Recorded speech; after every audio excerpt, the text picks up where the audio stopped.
Hello जी, नमस्कार। मैं doctor अनुभव जैन। मैं एक प्री मैरिटल कंसल्टेंट हूँ।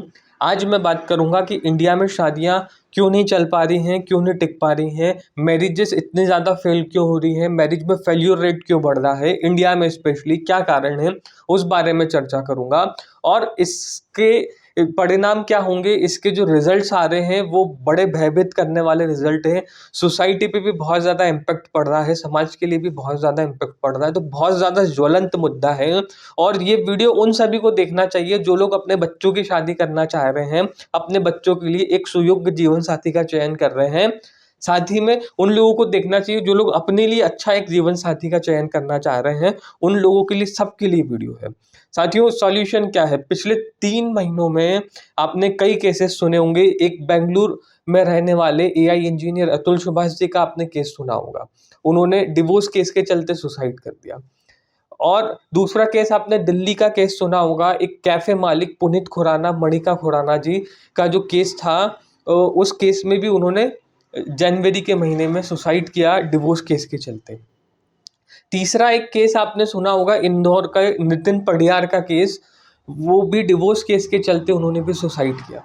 और अभी अभी एक और केस आया है जी, फरवरी में ही, आगरा में रहने वाले एक युवक जिनके फादर आर्मी में काम करते थे और जो टीसीएस में मुंबई में मैनेजर पद पे पदस्थ थे, उन्होंने अभी सुसाइड किया है मैरिज के चलते। 1 साल पहले उनकी शादी हुई थी और उन्होंने अभी सुसाइड किया है फरवरी में। प्रिंट मीडिया भी इस बात को कवर करेगी और इलेक्ट्रॉनिक मीडिया भी कवर करेगी। इसका सॉल्यूशन क्या है? सॉल्यूशन की बात होती है तो कई एक्टिविस्ट आते हैं, कई लोग ये मांग करते हैं कि लोगों, मेल के लिए भी कानून बनना चाहिए, आदमी के लिए भी कानून बनना चाहिए। पर यहाँ पर बात है कि इसका अल्टीमेटली सॉल्यूशन क्या है? कानून जब बनेगा बनेगा, अच्छी बात है, पर जब तक नहीं बन पा रहा है कानून, तब तक का सॉल्यूशन क्या है? समझने वाली बात है। साथियों, ये उन सब के लिए वीडियो है जो लोग शादी करना चाहते हैं, जो अपने बच्चों की शादी कराना चाहते हैं। ध्यान से समझिएगा। सॉल्यूशन सिर्फ एक ही है कि आपको सामने वाली पार्टी जिनसे भी आप शादी कर रहे हैं, उनके बारे में आपको पूरी नॉलेज होना चाहिए, उनके बारे में पूरी इन्फॉर्मेशन पता होना चाहिए। क्योंकि ये मैरिज के फेलियर के केसेस क्यों आ रहे हैं, इसके पीछे कारण क्या है, मैं आपको थोड़ा सा बताता हूँ। कि जो भी शादियां हो रही हैं, ये शादियां या तो मैरिज ब्यूरो के थ्रू हो रही हैं, या फिर ये शादियां हो रही हैं मैक्सिमम आपके .कॉम्स के थ्रू, शादी.com, जीवनशादी.com, और भी अलग अलग तरह के .कॉम से, उनके थ्रू, या मैच मेकर के थ्रू शादियां हो रही हैं जी, या फिर किसी परिचय सम्मेलन के थ्रू शादियां हो रही हैं। कुल मिला के मेरे बात कहने का मतलब ये है जी कि जो शादियां हो रही हैं और जिनमें ज़्यादातर फेलियर के चांसेस आते हैं, उनमें लड़के की फैमिली, लड़की की फैमिली पहली बार मिली होती है इन प्लेटफॉर्म्स के थ्रू, मैरिज ब्यूरो के थ्रू और परिचय सम्मेलन के माध्यम से। उससे पहले वो नहीं मिले होते हैं। तो यहाँ पर सबसे बड़ा चैलेंज ये हो जाता है कि दोनों फैमिली को समझना के लिए बहुत ज़्यादा समय नहीं मिलता है, बहुत ज़्यादा इंफॉर्मेशन नहीं मिलता है कि वो कॉम्पिटेबल हैं एक दूसरे के लिए कि नहीं है। उनको ना तो खान पान पता चलता है, ना रहन सहन पता चलता है दोनों फैमिलीज के बारे में। यहाँ पर बहुत ज़्यादा मिसमैच हो रहा है।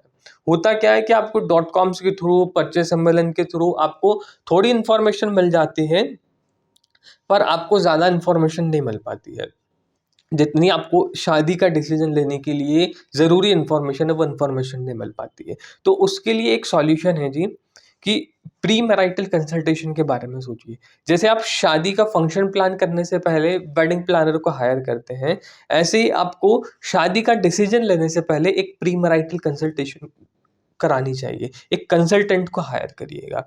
आपको करना क्या है, एक प्री मैरिटल कंसल्टेंट को हायर करना है जब भी आप शादी करने जा रहे हैं अपने बच्चों की। और प्री मैरिटल कंसल्टेंट क्या करेंगे, कुछ क्वेश्चंस पूछेंगे जो दोनों पार्टीज से होंगे, लड़के वालों से भी होंगे, लड़की वालों से भी होंगे। वो क्वेश्चंस के जो आंसर होंगे, उन आंसर्स से आपको इन्फॉर्मेशन मिलेगी और ये इन्फॉर्मेशन आपको सही डिसीजन लेने में बड़ी मदद करेगी। तो कॉन्सेप्ट बड़ा आसान है और इस कॉन्सेप्ट पे आप चल के मैरिज की जो सक्सेस रेट है बहुत ज़्यादा बढ़ा सकते हैं।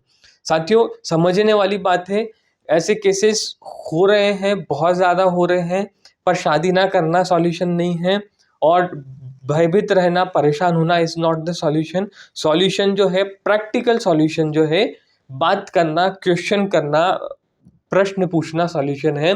साथियों, मैंने निर्णय लिया है कि मैं अपने चैनल के माध्यम से मैं कई ऐसी वीडियोस बनाते रहूँगा और आपको अवेयर करता रहूँगा कि कौन से क्वेश्चंस आपको पूछने चाहिए। अगर आप पहली बार मिल रहे हैं तो आपको एक कंसल्टेंट हायर करना चाहिए। फिर भी अगर आप खुद करना चाहते हैं तो मैं कई वीडियोस बनाऊंगा, उनमें आपको बताते रहूँगा कौन कौन से आपको क्वेश्चंस पूछना चाहिए, किस तरीके से पूछना चाहिए। और आप क्वेश्चंस पूछिए और सही डिसीजन लीजिए। सही डिसीजन लेना इज़ द सॉल्यूशन। इस वीडियो को सब तक शेयर करिएगा ताकि मैरिज जो इंस्टीट्यूशन जो खतरे में है, शादियां खतरे में है, फेलियर में है, वो फेलियर रेट कम हो और सक्सेस रेट बढ़ती चली जाए।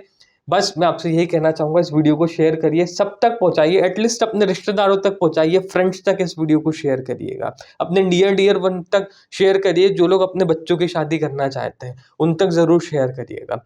इस वीडियो को देखने के लिए बहुत बहुत धन्यवाद। Thank you so much.